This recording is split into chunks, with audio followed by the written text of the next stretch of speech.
সুপ্রভাত বন্ধুরা, কেমন আছো তোমরা সবাই? আশা করছি তোমরা সবাই ভালো আছো, সুস্থ আছো। তোমাদের ভালোবাসায় আমরাও কিন্তু অনেক অনেক ভালো আছি। রাইটুক্স ব্লগে আর একটি নতুন ভিডিওর সাথে তোমাদের সবাইকে ওয়েলকাম আর অনেক অনেক ভালোবাসা জানিয়ে আবার আমি একটা নতুন ব্লগ নিয়ে সকাল সকাল তোমাদের কাছে চলে এসেছি। আশা করছি তোমাদের খুবই ভালো লাগবে। ভিডিওটা দেখতে থাকো আর আমার সঙ্গে থাকো। ভিডিওটা যদি ভালো লাগে অবশ্যই একটা লাইক কমেন্ট শেয়ার করে দিও। আর যারা চ্যানেলে নিউ ভিউয়ার্স আছো, যারা এখনও পর্যন্ত আমার চ্যানেলটিকে সাবস্ক্রাইব করোনি, তারা কিন্তু অবশ্যই আমার চ্যানেলটিকে সাবস্ক্রাইব করে দিও আর পাশে থাকা বেল আইকন বাটনটিকে প্রেস করে অল করে দিতে কিন্তু ভুলো না। তাহলে আমি ভিডিও ছাড়ার সাথে সাথে তোমাদের ফোনে ঢুকে যাবে নোটিফিকেশান আর তোমরা সাথে সাথে আমার ভিডিওগুলো দেখতে পারবে।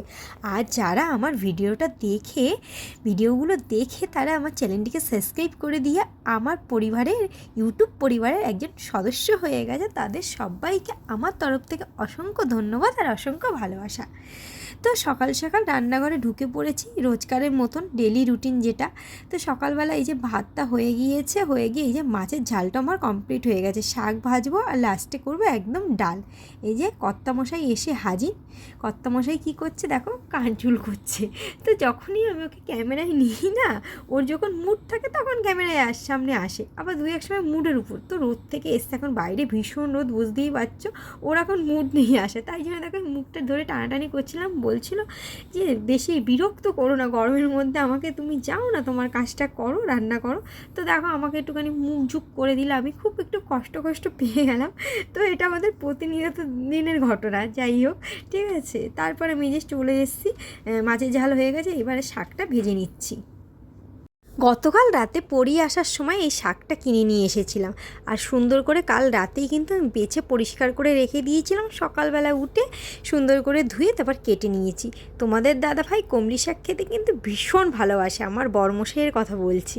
তোমরা নিশ্চয়ই বুঝতে পেরে গেছে। তো আমিও ভীষণ ভালোবাসি। তো পাট শাকটা খেতে আমি কিন্তু ভীষণ ভালোবাসি, কিন্তু তোমাদের দাদাভাই যেহেতু একদম পছন্দ করে না বলে ওই জন্য আর আনা হয় না। তো প্রথম যখন আমি ওকে রান্না করে দিতাম না, ও নিয়ে যেত। তারপর বাড়িতে যখন ছুটির দিন করে দিতাম ওকে, ও খেতে চাইতো না। বলতাম কী ব্যাপার, তোমাকে তো আমি দিই কাজে, তুমি তখন নিয়ে যাও, আর বাড়িতে খেতে চাও না কেন? বলে আমি খাই না, তুমি নিয়ে আসো, কষ্ট করে রান্না করো, আমি আর তাই কিছু বলি না, আমি নিয়ে যাই ওখানে, ওকে খাইয়ে দিই, সবাই আরও বন্ধুবান্ধব আছে তাদেরকে। আমি বলি ও এরকম ব্যাপার। তারপরে এখন আর একার জন্য না আনা হয় না, এই বাড়িতে যখন একটু করে তখন খাই, আর না হলে আর হয়ই না খাওয়া।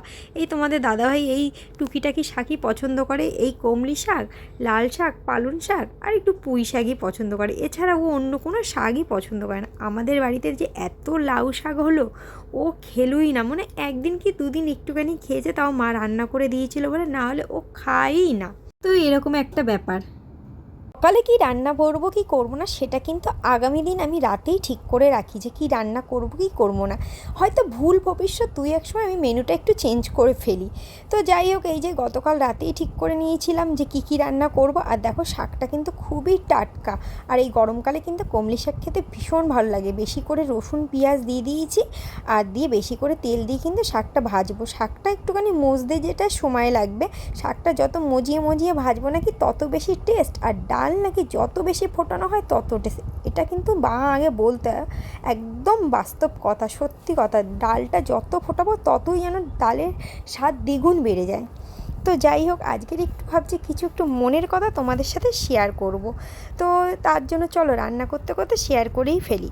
কিছু কথা আছে জানো তো, মুখে না বলেও কাজের মাধ্যমে প্রকাশ করানো যায়।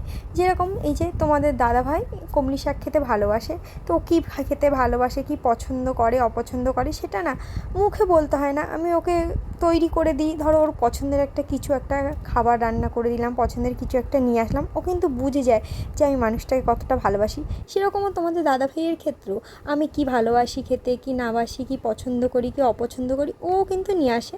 তো এরকমভাবে আমরা কাজের মাধ্যমে বুঝে যাই। তারপর ধরো আমার কোনো অসুবিধা, আমার কোনো সুবিধা, সব দিকেই খেয়াল রাখি। তো প্রত্যেক মাসেই না আমাকে এই পরিস্থিতিতে পড়তে হয়, এই একই পরিস্থিতিতে পড়তে হয়। আমাকে কেন, প্রত্যেকটা মেয়েকেই প্রত্যেক মাসের এই একই পরিস্থিতিতে পড়তে হয়। কী বলতো, এই পিরিয়ড হলে যে কী ভীষণ পেটে ব্যথা, মানে শরীরটাকে পুরো একেবারে ঘায়েল করে দেয়। জানি না, আমার তো ভীষণ পেটে ব্যথা করে। আমার মতন কার পেটে ব্যথার প্রবলেম আছে? আগে খুব পেটে ব্যথা করতো, তারপর বিয়ের পরে আবার পেটে ব্যথাটা কমে গিয়েছিল। এখন দেখছি রিসেন্ট কিছু মাস ধরে আমার আবার সেই একই পেটে ব্যথা শুরু হয়েছে। তো জানি না কেন এরকম পেটে ব্যথা হয়, ভাবছি একটা ভালো ডক্টর দেখাবো। দেখিয়েছিলাম ডক্টর আগে, তো মাঝে কিছুদিন বেশ বন্ধই ছিল।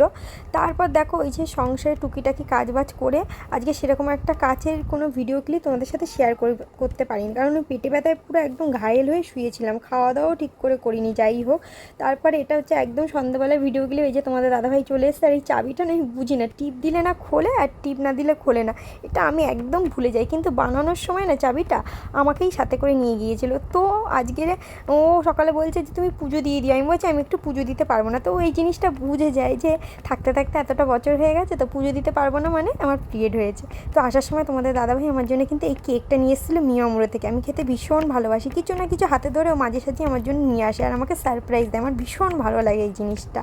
তো তোমাদের দাদাভাই আজকের পুজো করবে। তো এই যে বললাম না, অনেক সময় কিছু কিছু কথা মুখে না বলেও কাজের মাধ্যমে প্রকাশ করে যায়। এই যে আমি বলি যে আমি পারবো না, আমি হচ্ছে কি একটু অসুবিধা আছে, ও বুঝে যায় যে কেন পারবো না, পুজো দিতে কেন পারবো না। ও আর আমাকে ঘুরিয়ে ফিরিয়ে কেন জিজ্ঞাসা করে না। তো এই জিনিসগুলো আমার খুব ভালো লাগে যে না, না বলা কথাও কোনো সময় বুঝে যায়, প্রায় সময় বুঝে যায়। তো আমার খুবই ভালো লাগে। এই যে বিকালবেলা আমার কিছু একটা খেতে ইচ্ছে করতে পারে বাইরে থেকে, সবসময় তো বাইরে নিয়ে যাওয়া সম্ভব না, তো হাতে ধরে কিন্তু কিছু একটা নিয়ে আসে আর আমি কেকটা খাচ্ছি, খুবই টেস্টি খুবই টেস্টি। তো এবার হচ্ছে গিয়ে পুরোটা খাবো না, এখন একটু তোমাদের দাদাভাই পুজো করছে, ভিডিও ক্লিপটা করে তোমাদের সাথে শেয়ার করব। আর আজকের আমার বরমশাই কিন্তু গামছাটাকে ধুতির মতন পরে পুজো দিচ্ছে, আমাকে বলেছে খালি গায়ে আছি একদম ভিডিও ক্লিপ করবে না, তবুও দেখো লুকিয়ে করেই ফেললাম, বারণ করা সত্ত্বেও শুনিনি। তো যাই হোক, এই যে বৃহস্পতিবার তোমাদের দাদাভাই সুন্দর করে ঠাকুরের পূজা দিয়ে দিচ্ছে, সকালবেলা তো দিয়ে গেছে, আবার পরে সুন্দর করে সন্ধ্যাবেলা পুজো দিচ্ছে। তো এই যে প্রত্যেক মাসেই যখন পিরিয়ড হয় এই বৃহস্পতিবার দিনটাই কেন যেন আমি বাধা পড়ে যাই, জানো না, আমার এত খারাপ লাগে। অন্য দিন হলে তাও ঠিক হয়, কিন্তু বৃহস্পতিবার দিন সব পরিষ্কার পরিচ্ছন্ন করতে হয়। যাই হোক বন্ধুরা, ভিডিওটা এখানেই শেষ করে দিলাম, কেমন লাগলো অবশ্যই কমেন্ট বক্সে জানিয়ে। টাটা।